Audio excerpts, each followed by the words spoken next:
Hello everyone, welcome back to the another video. तो जैसा कि आप लोगों ने टाइटल पढ़ा होगा, इस बार भी बहुत अच्छा टाइटल है और एक बहुत ही अच्छी किताब मैं आप लोगों के साथ शेयर करना जा रहा हूँ, जिसका नाम है man are from Mars and women are from Venus.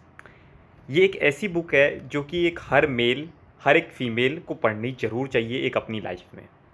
ऐसा मैं क्यों कह रहा हूँ, उसके बारे में हम थोड़ा सा इस रिव्यू में डिटेल में डिस्कस कर लेंगे। ठीक है, तो इस किताब में आपको क्या मिलेगा? इस किताब में आपको वह सब कुछ मिलेगा जो एक पुरुष महिला के बारे में जानना चाहता है और एक महिला जो पुरुष के बारे में जानना चाहती है। तो ये कि हर एक मेल और हर एक फीमेल कैसे सोचते हैं, कैसे बिहेव करते हैं, कैसे रिएक्ट करते हैं, इसके बारे में जानकारी दी जाएगी। अब आप कह रहे हैं कि ये ग्रह का क्या चक्कर है इसमें? देखिए, जो मेल हैं उनका एक अलग, वो अलग ग्रह से आए हैं, उनकी एक अलग भाषा है, उनकी अलग ज़रूरतें हैं। उसी तरीके से वीमेंस की भी एक अलग अपनी तरीके से ग्रह है, अपनी भाषा है और अपनी ज़रूरतें हैं। तो उसमें एक इस तरीके से स्टोरी से बताया गया है कि किसी को भी किसी को बदलने की कोशिश नहीं करनी, सिर्फ सहयोग करना है। आप खुद कहेंगे इस बुक को पढ़ने के बाद, सुनने के बाद, कि काश ये बुक आपने पहले बताई होती। तो इस तरीके की आलोचना मत करिएगा। जब आपको अपॉर्चुनिटी मिले, जब आपको सुनने का मौका मिले, इसको ज़रूर सुनिए या पढ़िए। जो भी कुछ करना है आप, आजकल तो बहुत सारे मीडियम अवेलेबल हैं, बट मैं रिक्वेस्ट करूँगा कि आप इसको परचेज़ करके पढ़िएगा ज़रूर। तो चलिए कुछ विषय सूची देख लेते हैं कि किस किस तरीके के इसमें टॉपिक्स हैं। जैसे पुरुष मंगल ग्रह से आए हैं, महिलाएं शुक्र ग्रह से आई हैं। इसके बारे में भी इन्होंने एक स्टोरी बताई कि पुरुष महिला के ग्रह पे गए, महिलाओं ने इनका वेलकम किया और फिर ये भूल गए कि ये अलग अलग ग्रह से आए थे। ये अलग अलग प्राणी हैं, इनकी अलग अलग ज़रूरतें हैं, ये अलग अलग तरीके से सोचते हैं और बस यहीं कहीं ना कहीं फिर डिफरेंसेस आने लगते हैं। क्यों शादी के बाद कमियां नज़र आती हैं? विश्वास कम होने लगता है, नीचा दिखाना, बहस करना, झगड़े करना, तनाव, आंसू। ये शायद प्रेम के जो जादुई महल को ताश के पत्तों की तरह ढेर होता जाता है, उस चीज़ को बचाने के लिए ये एक प्रयास करेगी किताब, जिसलिए आपको इसको पढ़ना चाहिए। फिर समस्या सुलझाने वाले और श्रीमती घर सुधार समिति, ये क्या है? देखिए, जो पुरुष होता है उसको लगता है कि समस्या का समाधान होना चाहिए और जो महिला होती है वो हर चीज़ को सुधारना चाहती है।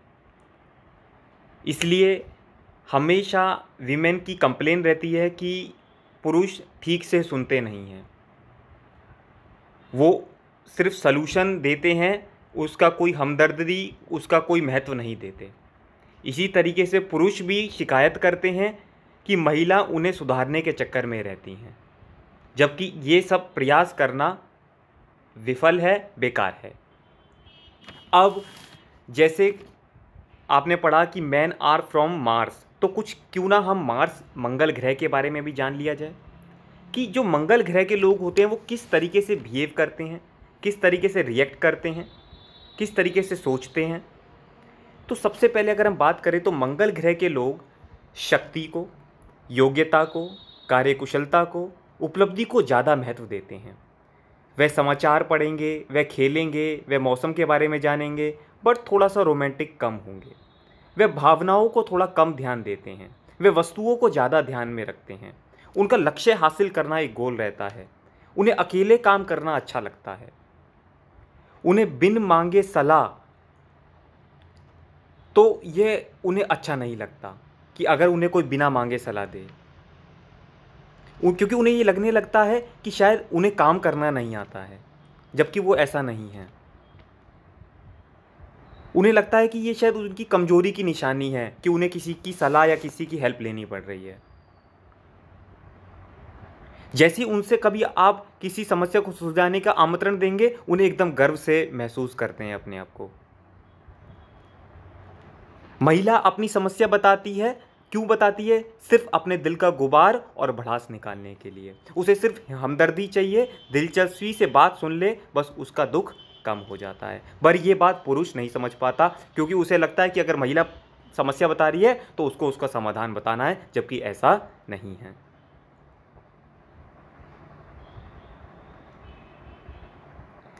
जो मंगल ग्रह के लोग होते हैं वो कहते हैं कि अगर कोई चीज़ काम कर रही है तो उसे बिल्कुल भी मत छेड़ो, उसको ऐसे ही चालू रहने दीजिए। अब जिस तरीके से हमने मंगल ग्रह की बात कर ली, क्या उसी तरीके से हम कुछ शुक्र ग्रह की भी बात करेंगे? बिल्कुल, जहाँ से विमेंस आई हैं। शुक्र ग्रह के पर जीवन कैसा है? वहाँ के लोग प्रेम, सुंदरता, रिश्तों को महत्व देते हैं।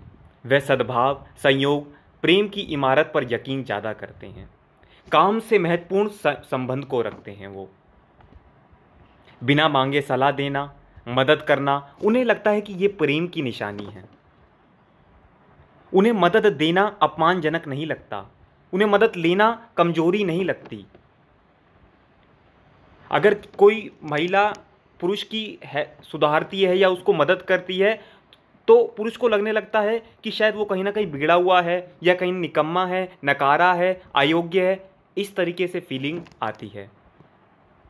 एक महिला जब पुरुष को समस्या की बात करती है तो वो अपने को हल्का करना चाहती है, रिश्तों में नज़दीकी लाना चाहती है। और ऐसी पूरी लिस्ट आपको इस किताब में मिल जाएगी, जो कि ऐसी कौन सी बातें हैं जो महिलाओं को पसंद नहीं आती और ऐसी कौन सी बातें हैं जो पुरुषों को पसंद नहीं आती। तो उसके लिए आपको ये किताब पढ़नी पड़ेगी। फिर पुरुष अपनी गुफा में चले जाते हैं और महिलाएं बोलती बहुत हैं। इसका क्या मतलब हुआ? जब देखिए तनाव हर किसी के जीवन में आता है, मेल के भी आएगा, फीमेल के भी आएगा। तो पुरुष का क्या वो होता है कि जब अगर तनाव आता है तो वो क्या करता है? देखिए, पुरुष गुफा में चले जाते हैं, उनका पूरा ध्यान समस्या पर टिक जाता है। वो दुनिया को अपने आप से काट लेते हैं कि जब तक इसका समाधान नहीं निकलेगा तब तक वो उस गुफा से बाहर नहीं निकलते। ऐसे वक्त आपको लग सकता है कि वह भुलक्कड़ हो, लापरवाह हो, अनमना हो, क्योंकि उनका सिर्फ 5% दिमाग आपसे बात करेगा। 95% बात दिमाग अभी भी उनका प्रॉब्लम सॉल्विंग में लगा रहेगा। जबकि अगर महिला को तनाव होता है तो वो अपनी परेशानी बांटना चाहती है, समस्याओं के बारे में बात करना चाहती है। ये फ़र्क है मंगल ग्रह और शुक्र ग्रह के लोगों में। फिर अगर अब महिला परेशान हो जाती है क्योंकि वो अपने जीवन साथी के ऊपर ध्यान नहीं दे पा रही, उसको ऐसा महसूस होता है क्योंकि पुरुष तो गुफा में चला गया, पर महिला परेशान हो जाती है।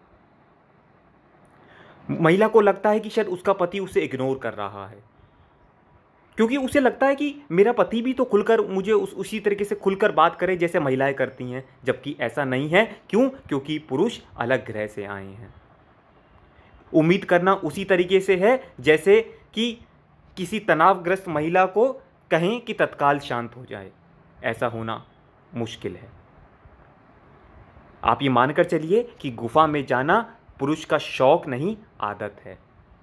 और ऐसी बहुत सारी लिस्ट हैं गलतफहमियां की कि जो एक गलतफहमी होती है पुरुष करता है और एक गलतफहमियां जो महिला पालती है, उसके बारे में भी आपको डिटेल में किताब में पढ़ने का मौका मिल जाएगा।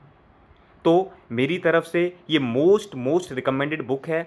आप जॉन ग्रे के बारे में पढ़ सकते हैं और इस किताब को ज़रूर पढ़िएगा। ये मेरी तरफ से एक मोस्ट रिकमेंडेड बुक है। आप अपने फ्रेंड्स के साथ, अपने कलीग्स के साथ, अपने माता पिता के साथ, जिसके साथ भी आप ये बातें शेयर करना चाहते हैं, प्लीज़ इसको करिए। वो कहीं ना कहीं इसकी लिखी बातों से अपने आप को रिलेट कर पाएंगे। मैंने इसीलिए कुछ बातें आपसे शेयर करना चाहिए, क्योंकि देखिए ज़्यादा लंबा वीडियो बन जाएगा तो आपका भी क्रेज़ हटेगा। मैं इसलिए ऑडियो मोड में ज़्यादा प्रेफर करता हूँ, क्योंकि फिर जब आपका अगर कोई फेस भी दिखाता है तो आपका ध्यान उस तरफ ध्यान जाता है। अब अगर मैं सिर्फ बात कर रहा हूँ, आपको सिर्फ मेरी एक ऑडियो सुनाई दे रहा है, आपका ध्यान बिल्कुल मेरी बातों पर जाएगा। आप मेरे रिएक्शन को नहीं देखेंगे, आप मेरे फेस को नहीं देखेंगे कि सर क्या कर रहे हैं, क्या नहीं कर रहे, उस तरफ आपका ध्यान नहीं जाएगा।